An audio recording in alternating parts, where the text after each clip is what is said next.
الحمد للہ رب العالمین والصلاة والسلام علی سید الانبیاء والمرسلین۔ لاکھوں کروڑوں درود و سلام وجہ تخلیق کائنات نبی مکرم حضور اکرم صلی اللہ تعالی علیہ وآلہ وسلم، صلی اللہ علی محمد صلی اللہ علیہ وسلم۔ حافظ ابن کثیر اور حافظ ابن عساکر عبداللہ بن حذافہ رضی اللہ تعالی عنہ کا واقعہ بیان کرتے ہیں کہ آپ کو رومی کافروں نے قید کر لیا اور اپنے بادشاہ کے پاس پہنچا دیا۔ بادشاہ نے آپ سے کہا، تم نصرانی بن جاؤ، میں تمہیں اپنے راج پاٹ میں شریک کر لیتا ہوں اور اپنی شہزادی کو تمہارے نکاح میں دیتا ہوں۔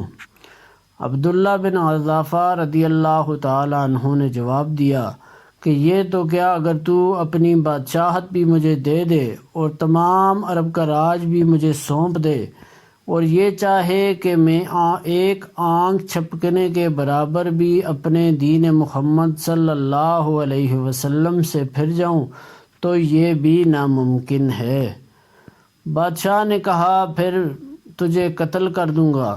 حضرت عبداللہ بن حذافہ رضی اللہ تعالیٰ عنہ نے جواب دیا، ہاں یہ تجھے اختیار ہے۔ چنانچہ اسی وقت بادشاہ نے حکم دیا اور انہیں صلیب پر چڑھا دیا، اور تیر اندازوں نے قریب سے بادشاہ کے حکم سے ان کے ہاتھ پاؤں اور جسم چھیدنا شروع کر دیا۔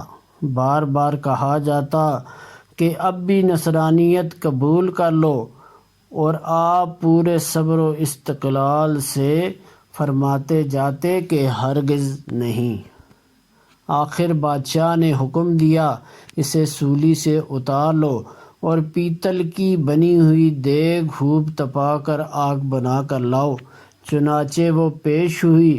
بادشاہ نے ایک اور مسلمان قیدی کی بابت حکم دیا کہ اسے اس میں ڈال دو۔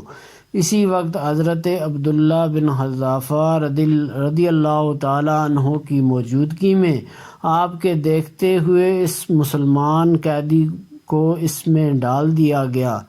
وہ مسکین صحابی اسی وقت چرمر ہو کر رہ گئے، گوشت پوشت جل گیا اور ہڈیاں چمکنے لگیں۔ پھر بادشاہ نے حضرت عبداللہ بن حذافہ رضی اللہ تعالیٰ عنہ سے کہا کہ دیکھو، ابھی بھی وقت ہے، بات مان لو اور ہمارا مذہب قبول کر لو، ورنہ اسی آگ کی دیگ میں اسی طرح تمہیں بھی ڈال کر جلا دیا جائے گا۔ آپ نے پھر بھی اپنے ایمان جوش سے کام لیا کہ ناممکن ہے میں اللہ کے دین کو چھوڑ دوں۔ اسی وقت بادشاہ نے حکم دیا کہ انہیں چرخی پر چڑھا کر اس میں ڈال دو۔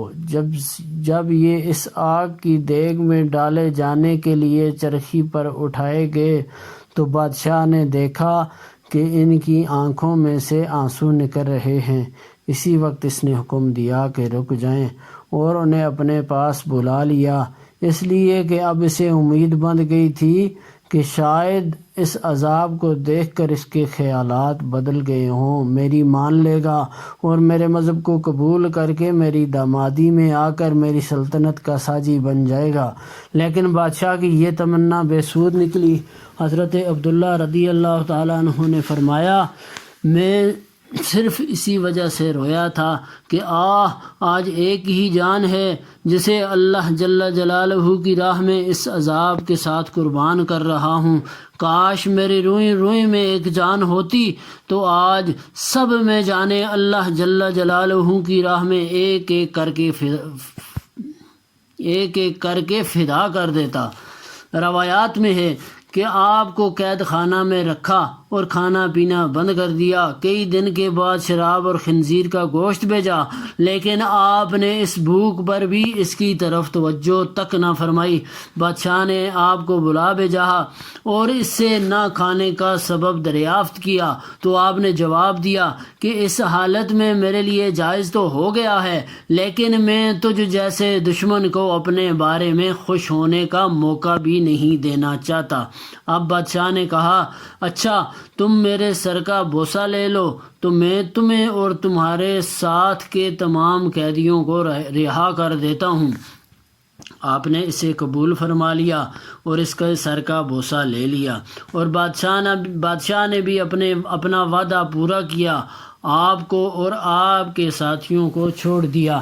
جب حضرت عبداللہ بن حذافہ رضی اللہ تعالی عنہ یہاں سے آزاد ہو کر حضرت عمر فاروق رضی اللہ تعالی عنہ کے پاس پہنچے تو آپ نے انہیں بڑے ادب کے ساتھ ممبر رسول صلی اللہ علیہ وآلہ وسلم پر بٹھایا اور فرمایا، عبداللہ اپنا واقعہ ہم کو سناؤ۔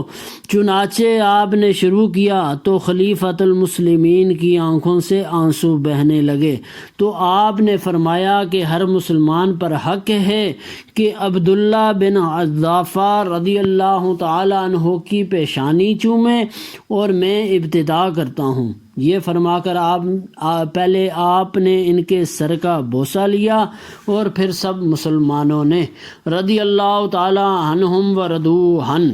ابن کثیر جلد 3 صحیح اسلامی واقعات صفحہ نمبر 62 سے 65۔